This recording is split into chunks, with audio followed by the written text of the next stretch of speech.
Hola, ¿cómo les va? Nosotros aquí en una nueva entrega de Tal Como Son, y antes de que conozcan a mi invitado de hoy, les presento a quienes confían en mí.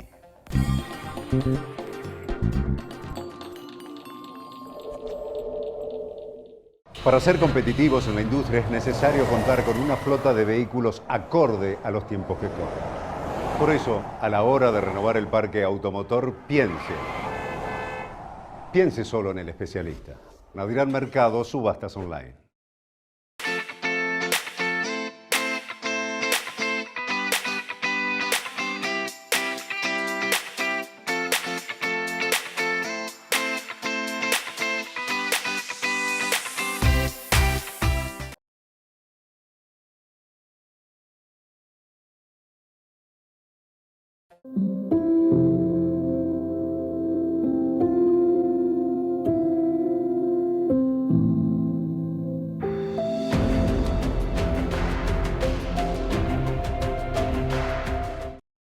En IRSA, Propiedades Comerciales, nos comprometemos con las comunidades en las que se asientan nuestras unidades de negocios.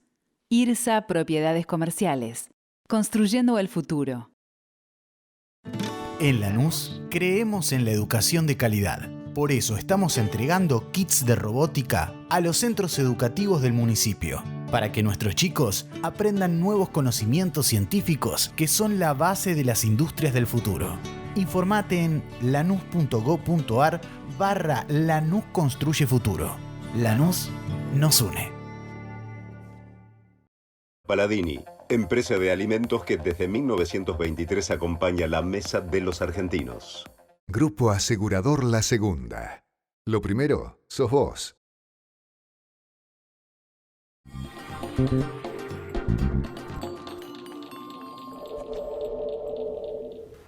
Mi invitado de hoy es un médico neuropsiquiatra, investigador principal en salud mental. Ha egresado de 4 carreras, ha dictado 500 conferencias, ha escrito 5 libros, ha hecho publicaciones científicas a nivel nacional e internacional, se ha capacitado acá y en el exterior, es especialista en Alzheimer. Palabra, por cierto, más que autorizada para hablar de todo esto. Mi invitado hoy es el doctor Fernando Taragano. Gracias por estar, doctor. No, al contrario, muchas gracias por la invitación. Bien, y yo digo el Alzheimer, ¿no? Es como una enfermedad, toda enfermedad es temida, pero hablando así con amigos y con gente, decir, no, yo no quiero pasar por ese proceso en el cual te transformás en un ente, no conoces ni a tus hijos, ni a tu mujer, ni a tu padre, ni a tu hermano, por momentos sí, por momentos no. Qué enfermedad terrible, ¿no? Es una enfermedad devastadora, es una enfermedad muy cruel, más allá de que algunos por ahí la pasan peor, otros no tan mal, pero es una enfermedad devastadora del cerebro y está considerada como una enfermedad seria. En medicina hablar de algo serio es muy grave, digamos, ¿no? Digo yo porque todo lo genera en sí el paciente, digamos, que padece el Alzheimer, pero el entorno familiar o de amistades, como se ve afectado por esa calidad de vida de esta persona, ¿no? Totalmente, eso es una bomba que estalla en el cerebro del paciente y la onda expansiva impacta en toda la familia, en todas las personas más cercanas, sin ningún lugar a dudas, que inclusive el Alzheimer excede a un tema médico. Por supuesto, lo excede, es un tema de salud pública y es un problema de políticas sanitarias. Claro. ¿Sabes qué es una pandemia? Es igual que el coronavirus. ¿Cuántas personas sufren el Alzheimer en nuestro país, por ejemplo? Aproximadamente, no me equivoco si yo te digo entre 600 y 700.000 personas y sufren Alzheimer, pero cuidado, el Alzheimer es una de las enfermedades neurodegenerativas. Claro. Hay otras más que son muy parecidas al Alzheimer y más o menos en total se calcula 1 millón de personas. A ver, doctor, identificamos el Alzheimer con la pérdida de memoria, ¿no? Sí. Las otras degenerativas que provocan También, cambios o pérdida de conductas, pérdidas de... Mira, si bien el cerebro es uno solo, por supuesto que Sí. algunos sectores del cerebro tienen alguna especialización. ¿Por qué al Alzheimer se lo identifica con la pérdida de la memoria? Porque tradicionalmente la enfermedad comienza atacando la zona donde reside la memoria inmediata. Ah, ok. Otras enfermedades, un primo hermano del Alzheimer es la enfermedad de Pick. Comienza en otro sector del cerebro, no es exactamente la misma enfermedad, pero es muy parecida y comienza afectando las emociones y las conductas. Típicamente... ¿Esto qué provoca concretamente? Lo más característico del PIC y lo que más impacta son las personas que van a la calle y se desnudan y generan una especie Ese es el cambio de conducta. Digamos. Ese es el cambio de conducta, generan mucha desinhibición, por ejemplo. ¿no? Ok. De hecho, muchas veces cuando uno los ve, una persona que hizo ese tipo de conducta, yo deseo que sea enfermedad y que no sea un delito simple de abuso sexual, ¿no? Claro, porque te convertís en una persona víctima de una enfermedad. ¿Y esa persona tiene conciencia de eso que está haciendo? Al principio sí. Al principio. O sea, él se desnuda, por ejemplo, y yo me desnudé en la calle después, ¿o no? Sí, puede suceder, claro, y sienten mucha culpa y mucha vergüenza, claro que sí. Después, eso tiene tratamiento, Obvio. por supuesto, y lo mismo que el paciente con Alzheimer. El paciente con Alzheimer te dice, mirá, vengo a verte porque me falla la memoria. Está bien, a todos nos falla la memoria, ¿no? Sí, a todos, sí, sí. a todos, por estrés, por depresión, por ansiedad, porque está con fiebre. O por la cuestión cronológica del paso del tiempo, el Por desgaste supuesto. de la maquinita. por El decirlo desgaste así. de la maquinita, exactamente, y nos falla la memoria. Pero cuando vos empezás a investigar y vos ves que ya no es el desgaste tradicional, efectivamente el paciente sufre y sabe que tiene Alzheimer. Y hoy hay maneras concretas de confirmar un Alzheimer. Y entonces tú tenés 65, 68, 75 jóvenes años y sabés que estás afrontando una enfermedad muy dura. Fernando, ¿tienen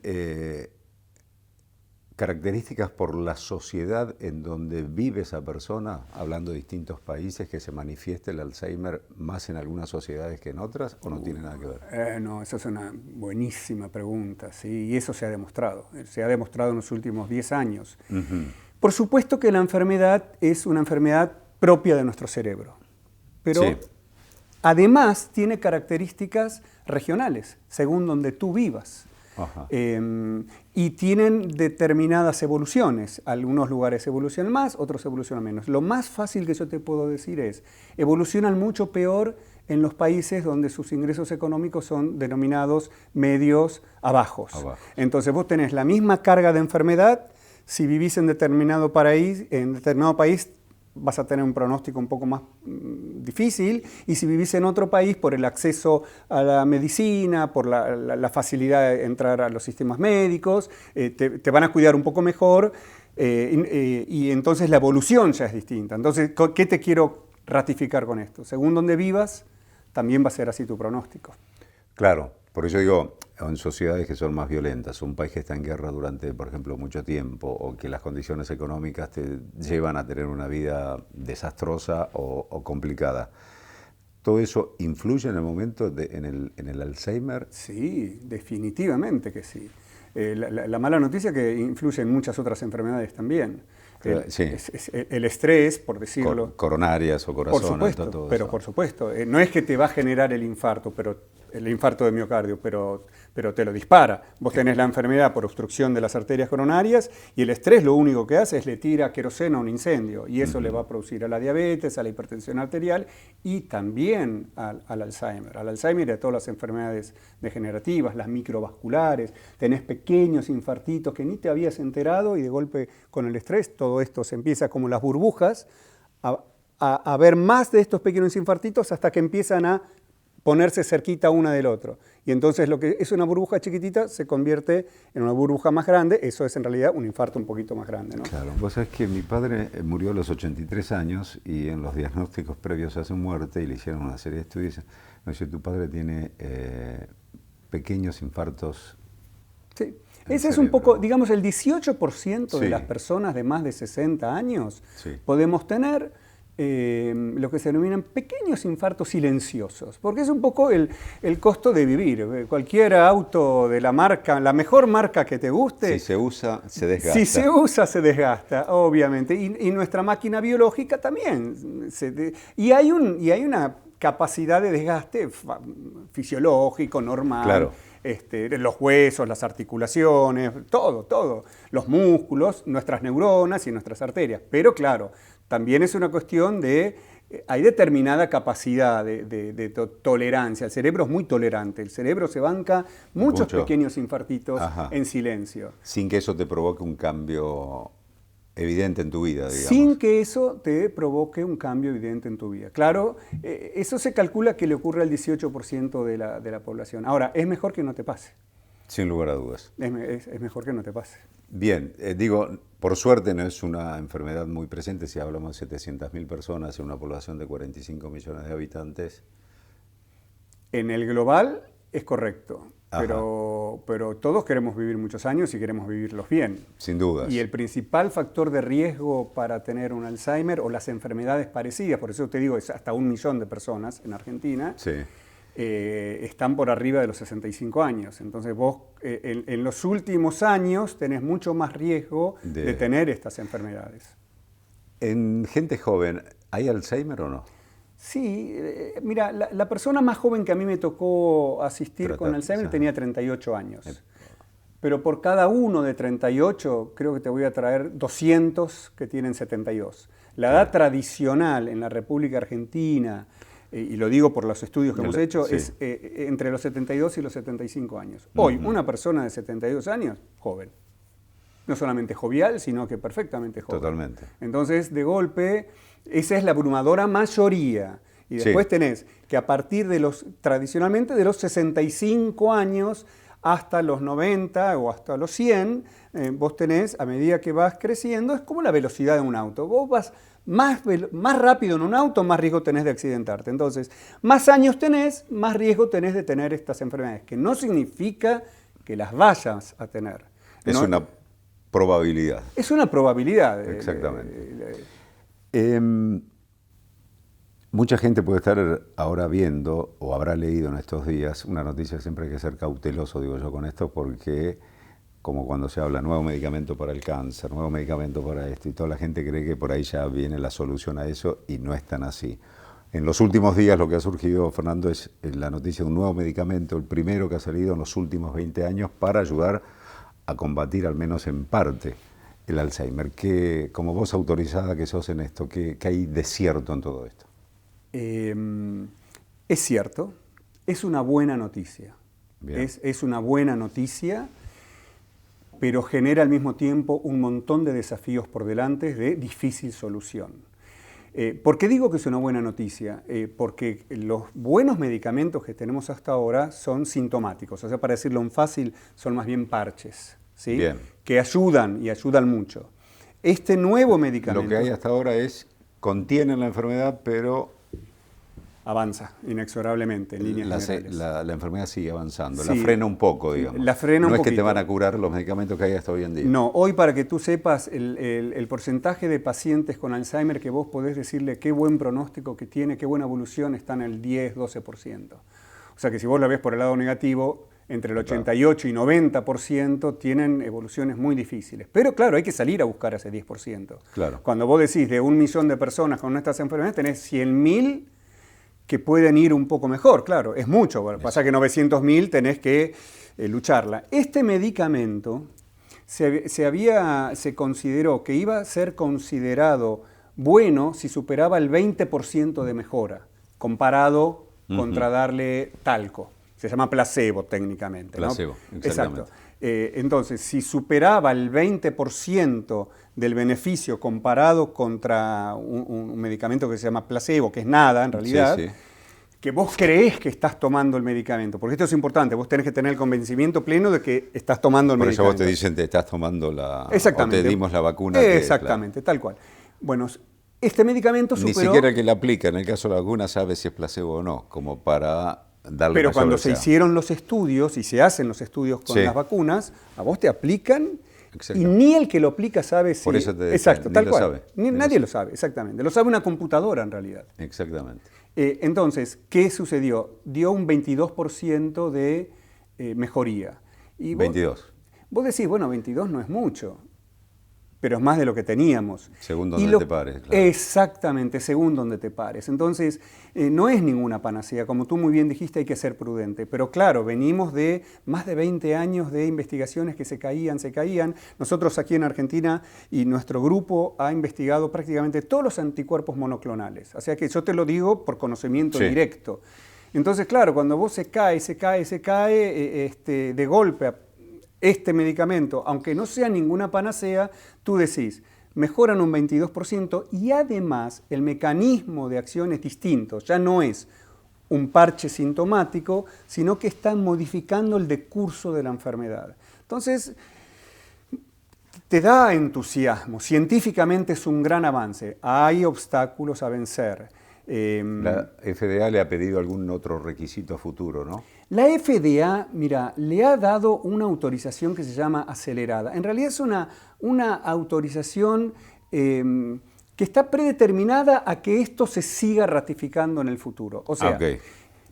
Es muy importante. Es como le dice, señor, usted puede usar esto, sí. Ahora puede medicar este producto, pero en el futuro me tienen todos los estudios que se hagan, me tienen que ratificar los beneficios que tienen hoy en día como mínimo. Exactamente, tal cual. Lo has sintetizado a la perfección.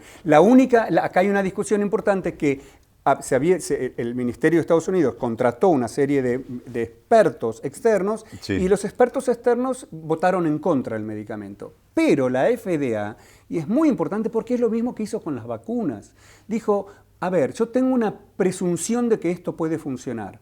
Hay presunción válida de que esto puede funcionar. Okay. Como no tengo nada superador, yo te lo apruebo.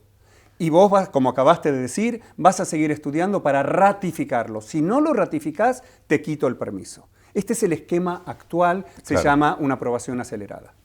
Bien, por ahora ese producto está en Estados Unidos, o no ha salido siquiera a la venta. O no ha salido a la venta todavía. No. Está recién autorizado por la FDA, va a salir en Estados Unidos rápido. Aquí ¿Es intravenoso? Sí, es intravenoso, es una hora completa del medicamento en la vena, hay que darlo con una bomba especial, obviamente nosotros lo hacíamos porque así es obligatorio hacerlo con las bombas especiales, es algo que todo el mundo conoce, cualquier terapia, cualquier neonatología lo conoce, no es nada raro ni difícil, pero no es tomar una pastilla.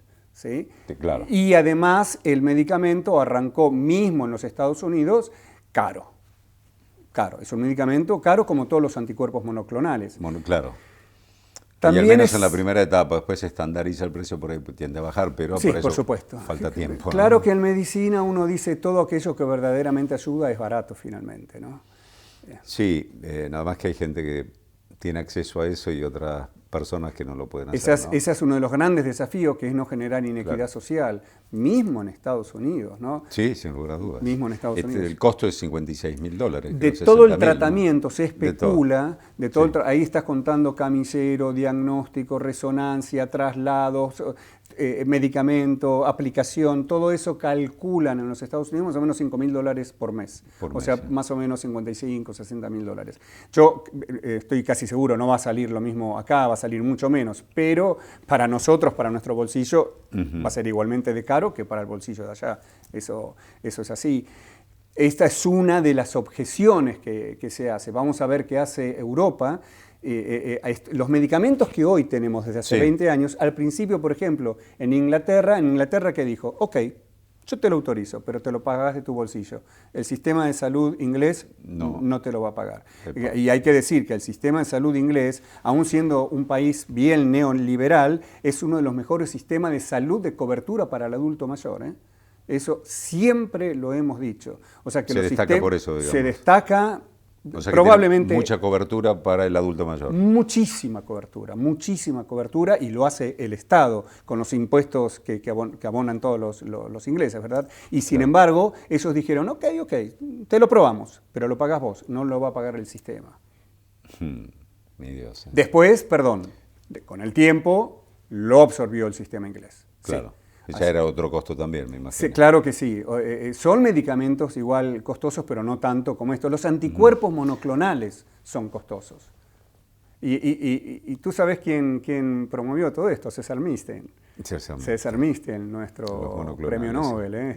Fue el primero que hace 30 años empezó a trabajar con todo esto. Fernando, y hay la forma, en medicina dice que la prevención es un factor importante, o sea, cuanto más temprano confirmamos si tenemos una enfermedad o no, puede ser mucho mejor el tratamiento o la calidad de vida de esa persona.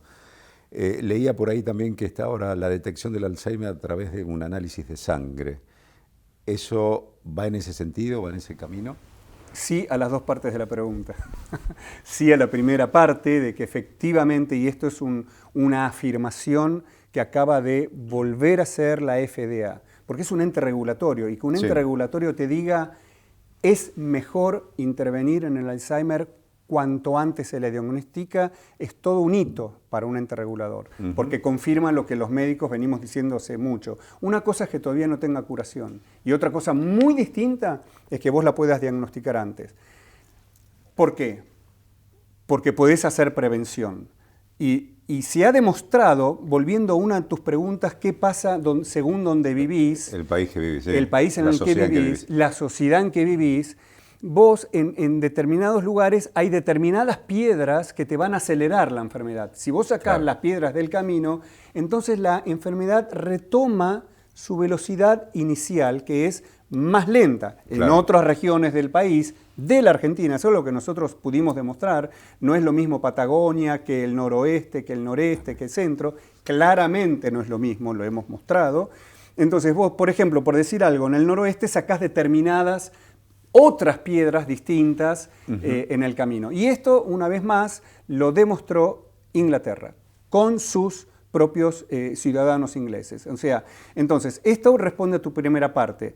Y la segunda parte es sí, vamos en dirección de poder hacer en poco tiempo más. Acá está la Clínica Mayo tomando una gran ventaja, un liderazgo muy importante, y yo calculo, es especulativo de mi parte, pero en 2 años vamos a poder estar teniendo la posibilidad de hacer la confirmación de lo que tú sospechás clínicamente, porque el diagnóstico no lo hace el examen de sangre, el diagnóstico lo haces tú como clínico y lo que querés es confirmarlo, como en toda la medicina. Exactamente, y un costo menor también. Muchísimo. Que los estudios actuales. Muchísimo menor que los estudios actuales, por supuesto que sí.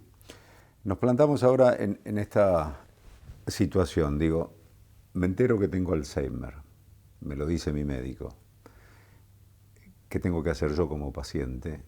Y a su vez me entero que mi madre, mi padre, mi pareja tiene Alzheimer. ¿Qué hago yo con respecto a eso? Vos solés tirar penales, ¿no? Fáciles, muy difíciles respuestas, porque ese es el kit de la cuestión hoy. Claro. Porque como toda enfermedad crónica es algo que dura mucho tiempo y todavía no tiene solución terapéutica. Entonces, ese es el kit de tu pregunta que acabaste de hacer. La primera pregunta es si uno quiere saberlo. Entonces, tú como médico no te podés oponer. Es lo mismo que querés saber si tenés un lunar en la mano y querés saber si es un melanoma. Claro. Tenés todo el derecho del mundo. O tenés todo el derecho del mundo de saber si tenés un dolor acá en la boca del estómago o si es un cáncer de páncreas. Entonces, vos querés saber si tenés un problema en la memoria, querés saber si es un Alzheimer. Entonces, a todas las personas que quieren saberlo, se les dice.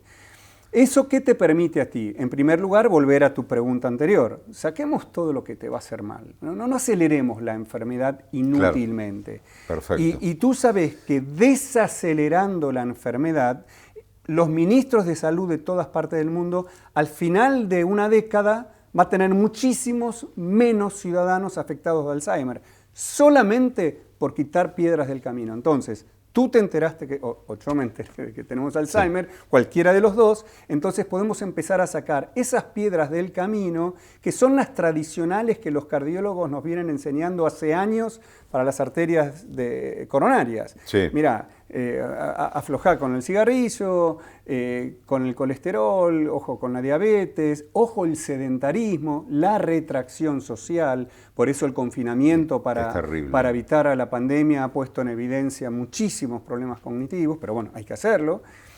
Entonces cuando tú sacas todos esos piedras del camino, decís, bueno, pero no me estás curando. Bueno, sí, técnicamente no te estoy curando, pero ¿sabes qué? Tu enfermedad va a ir muchísimo más lento claro. Y vas a tener muchos más años de intelectualidad y autonomía. Y después, ¿qué hacer cuando las personas, tú tenés un ser amado en tu familia a quien se le diagnostica esta enfermedad? Lo primero que yo te voy a sugerir es lee mucho. Toda enfermedad crónica, cuanto más se sepa de ella, mejor la vas a poder afrontar, el paciente y la familia. Eso es lo primero que yo te diría. El saber te lleva a cómo interpretar a la otra persona y entender a la otra persona. Por ejemplo, si no sabes, entras en un camino equivocado de críticas. Mira, una consulta muy común es, suponete que yo soy tu hermano mayor, y tú me llevas al médico porque me decís, no sabés, Fernando pregunta cada media hora la misma pregunta.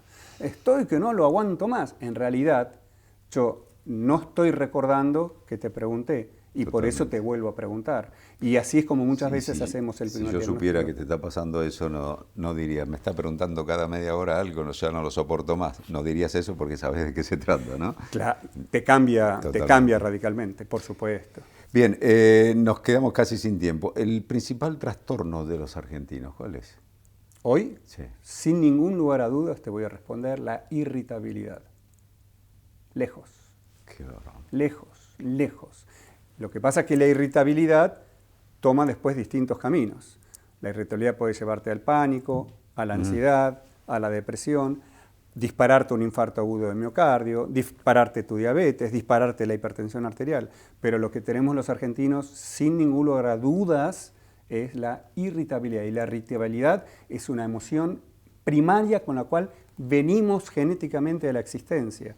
O sea que estamos hablando de algo bien primigenio y primario que nos afecta a los argentinos. Escuchaba a un psiquiatra amigo que decía, tenés que tomarte las cosas con humor. Te va a ayudar a quitar la irritabilidad porque en definitiva el otro no te soluciona nada. Y sí, cuando ves así, plantate un poco, disminuir la tensión y todo, y tómatelo con más humor y te va a hacer más llevadera la vida. Claro que tu amigo y mi colega psiquiatra te está pidiendo que tengas salud mental. Claro. Porque para poder Nada tomarse... más. Claro, nada más Claro. y nada menos que... Por supuesto, claro que si podemos hacerlo con humor es que estamos promoviendo nuestra propia salud mental. Claro que sí, sin ningún lugar a De eso dudas. se trata. Un placer haber charlado y gracias por todos los conocimientos que hemos incorporado. El placer Fernando. ha sido para mí. Muchas gracias por la invitación. Muchísimas gracias por estar allí. Nos vemos en el próximo, tal como son. Los primeros que descubrieron los compuestos de la yerba y la energía que te da son los guaraníes, los primeros habitantes de esta zona que comentábamos, sur de Brasil, Paraguay, Misiones. Tengamos en cuenta que Misiones no era Argentina. Exactamente, Era... tenés razón.